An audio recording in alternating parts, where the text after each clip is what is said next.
Alright, good day everyone. This is Keppel REIT first quarter 2024 operational updates dated 19 April 2024. Okay, we go to the key highlights. Right, distributable income $38.8 million, DPU 2.19 cents. I'll do a comparison to see how the DPU has fared versus the past few quarters. Right, the current price of the REIT is above NAV. Right, so the NAV of the REIT is 1.33. Right, so $1.33, but currently in the open market is selling at $1.37. Right, so this REIT is 30%, trading about 30% above NAV lah. Alright, if you look at $1.73, right, currently, which is 23rd April, is still around this price, if I remember correctly. Right, portfolio occupancy 98.3%. Right, WALE is 7.4 years. Right, this one they talk a lot about, which is the divestment of this campus. Right, at a good price. Right, this one is in annual report lah. They have potential for acquisitions, right, but I'm not sure this is the best time for it. Okay, aggregate leverage is 37.6%, is healthy. Interest coverage ratio is 4.6 times, which is good. Right, so they sold this campus, right, in Tele Center campus, right, to Macquarie Data Centers, right, at a price of $174 million Australian, right, 3.6% exit cap rate. Right, cap rate just means that if the building is $100 and it pays you $3.60 rent annually, right, then that building has a cap rate of 3.6%. Right, so basically it's the yield that a building gives you. Right, it's 148% premium to its original investment. So they only paid $70 million for this data center that they sold, but they got 124. And even if you compare the data center with last year's valuation, it's 128 million, right? They still sold it at a 35% premium to valuation, right? So basically they sold at a good price. What did they do with this money? They actually reinvested 90 million in a data center note, right, with Macquarie Data Center, okay, for 8.5 years. And this note pays 6.97% yield with annual escalation. That means if there's inflation, right, whatever the amount is, this thing inflates as well. Right, so this gives a DPU accretion of 0.7%. Right, so it looks overall like a very good deal for Keppel REIT because they sold a data center, but they still managed to move DPU up. Right, so that's how it looks like for Keppel REIT. The only downside I can see is that this part is a worry, right, whether or not Macquarie Data Center will default on this $90 million note. Right, that's the only big worry lah. If they lose this, then it's a very bad deal. Right. Right, so not going to go through this because already discussed. Right, all of this already discussed. Alright, so what are they going to use the money for? They're going to pay down the loans for Tele Center campus, which is the data center they sold. Alright, and the note is actually guaranteed by the parent of Macquarie Data Center, right, which is Macquarie Technology Group lah. Okay, so yeah, hopefully this note has no issues. Right, so how did they calculate the 0.7%? Right, so they actually use FY 2023 results lah. Right, so if they had done this in January 1st 2023, right, DPU over the year will have gone up by 0.7%. Okay, so and what happens is that once this transaction is done, the leverage is expected to drop to 36.7%, right, from 37.6%, which is good. Right, and the net proceeds of 22.3 million will be maybe used for paying down debt or funding acquisitions or capital expenditure or working capital. Right. Right, so I tried to look at all these numbers for the year-on-year and quarter-on-quarter comparison because you can see that for revenue, actually it went up quarter-on-quarter, so did year-on-year, right? But it got very complex because firstly, I think there's a lot of netting off in terms of property expense because of the quantum DC issues, right? So I actually just decided to just look at DPU, right? Because in the end of the day, we just care about DPU, right? So if I look at fourth quarter 2023 to first quarter 2024, there's an improvement of 19%, right? Partly due to the money coming out from this DXC, all right, settlement sum, right? But I don't think that's such a big number. All right. If we compare year on year, we can see that actually it has dropped 13.7%. All right, and if we really want to do a better comparison, I think we can look at this one, right? So you can see that they pay half yearly, right? So you can see that the last year, right, is the first year they paid less dividends throughout its history, right? So I'll just refer to this one. So this is DPU since 2015, right? This article is from the 5th person, which I think I'll talk a little bit about later, right? So they actually capture Keppel DC's REITs adjusted DPU since 2015. You can see the trend has always been upwards, right, until 2023, right? 2023 actually it dropped to 9 point something, right? How to calculate 9 point something, right? Is actually this one, 4.3 plus 5.0, so it's about 9.38 lah, right? So 9.38 is still below this one, right? In fact, 9.38 is below 2021 as well. So it's the first year in 2023 that they saw a sort of a crash in their DPU lah. All right. So if we understand their annual DPU, right, then we want to compare the performance of this quarter's DPU, right? Then what we can do is actually we can just analyze this to times 4, right?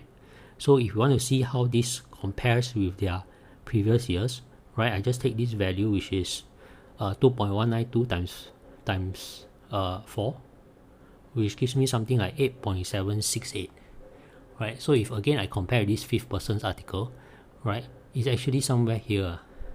So actually if we just extrapolate this figure, right, the results are quite bad, right? So it has gone back to between 2019 and 2020 results, because the annual DPU, if I just analyze this 2.192, right, will be 8.768, right, which falls somewhere here.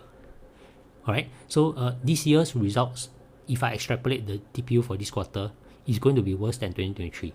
Alright, so not good results for shareholders in general. Okay, so that wise, I think nothing much to say.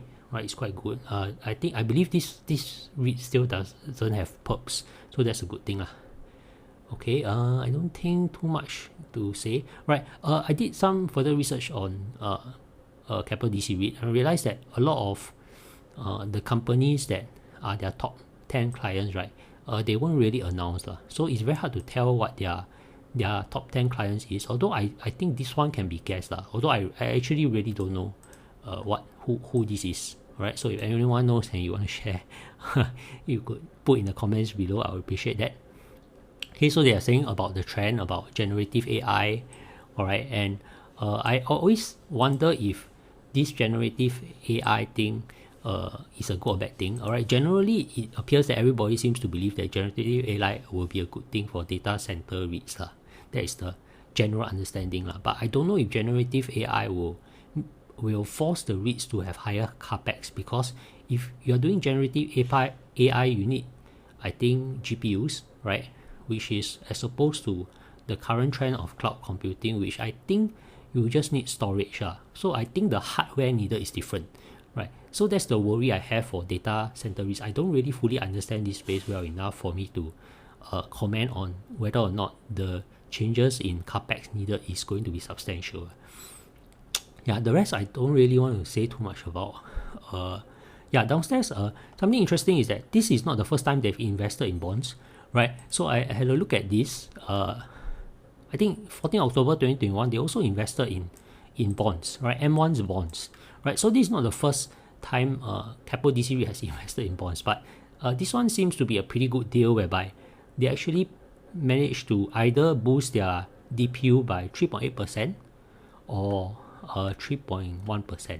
Yeah, I think it's written here. Sorry, let me look for the information quickly. Yeah, so supposedly it looks like they improved their DPU by 3.8% or 3.1%, right, depending on whether some application is approved by MAS. I'm not sure what the outcome of this thing is, but this seemed to be a pretty good deal for Keppel DC REIT, right? So this is not the first time that they actually invest in debt okay?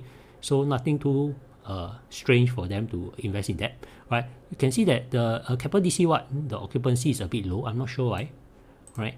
Then the land leasehold, the expiring lease here, I think I read somewhere the management say it's not a big deal lah. Most likely they can extend. Okay. Right, we can see that some of their Singapore, actually all the five Singapore DC REITs, right, the DC centers, sorry, actually they are responsible for updating the capex lah. So I'm not sure what their capex proportion is of their income, but I think that when they do calculations here, it appears like they do account for capex, because you can see sometimes they say, yeah, see this part, capital expenditures lah. So I don't know if capex will have some kind of spikes here and there. This one I'm not very sure. So, but I think they do account for all these things when they do the calculation before they give DPU, right? So yeah, that's all I have to say for this, and that's all I have to say for this as well. Right, this is the distribution I just discussed. Okay, yeah, this was last year's DPU, 9.38 cents, which is the first time annually it dropped lah. Okay, then we wanted to talk a little bit about the Singapore side quickly. Let me see if I can quickly find the Singapore side.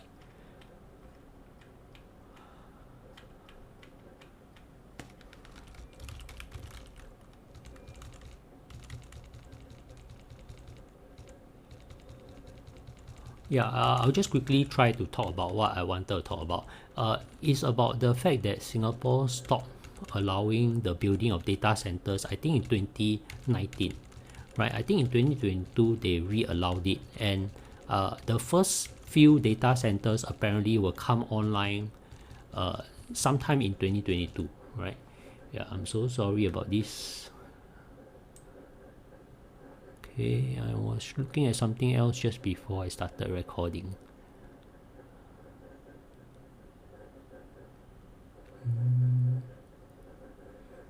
Yeah, never mind. So anyway, as I was saying, okay, I think I found it. Yes, it's somewhere here, right? So you can see that,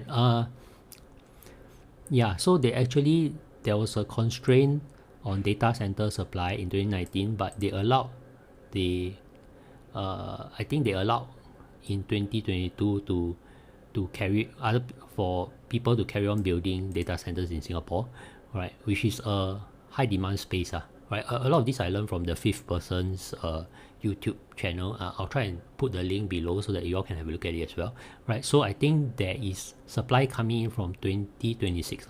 So the Singapore data centers for Keppel DC REIT have sort of a mode until 2026 where the new supply comes in, right?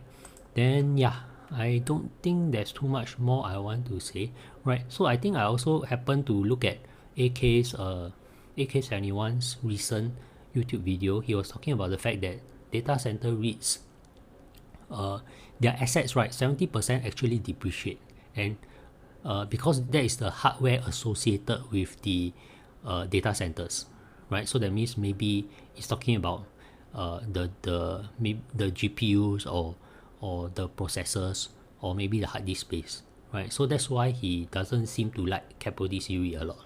I have to admit that I'm not an expert in the area, so yeah, I'm not sure whether he's correct or not, and I'm not sure whether the capex that they have, the PowerPoint slides have accounted for, actually covers this capital expenditure or not.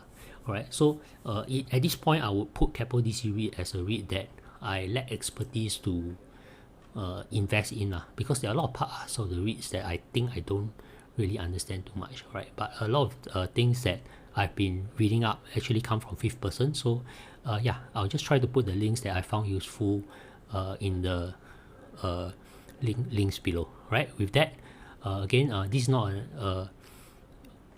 advice to buy and sell, right? So thank you for listening.